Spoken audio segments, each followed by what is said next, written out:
আসসালামু আলাইকুম। আমি এখন বিশেষ কনফারেন্স ৪০তম প্রিলিমিনারি অ্যাসাইনমেন্ট ৬ সিলেবাস বাংলাদেশ বিশ্ববিদ্যালয়ের ৯ নং অনুচ্ছেদের টিকাটি সমাধান করে নিয়ে হাজির হয়েছি। ৯ নম্বর টিকাটি হচ্ছে সমুদ্র অর্থনীতি নিয়ে। এই সমুদ্র অর্থনীতির পুরো আমি ২ পৃষ্ঠায় শেষ করেছি অ্যাসাইনমেন্টটি। আপনারাও খুব ভালোভাবে পড়বেন, পড়ার পর অ্যাসাইনমেন্টটি করবেন। তাতে পড়াও হয়ে যাবে, সিলেবাসটা বুঝা হয়ে যাবে এবং কি লিখার জন্য লিখতে গেলে ভালো করে মনে থাকবে।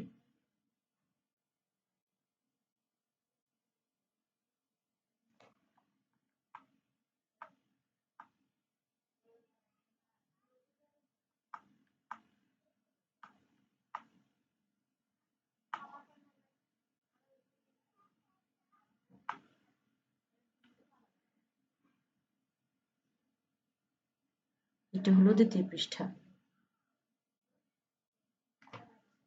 ধন্যবাদ। অবশ্যই ভালো লাগলে আমার চ্যানেলটিকে সাবস্ক্রাইব করবেন, শেয়ার করবেন এবং লাইক করবেন।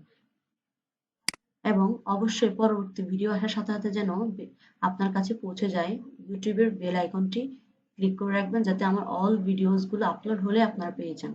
ধন্যবাদ।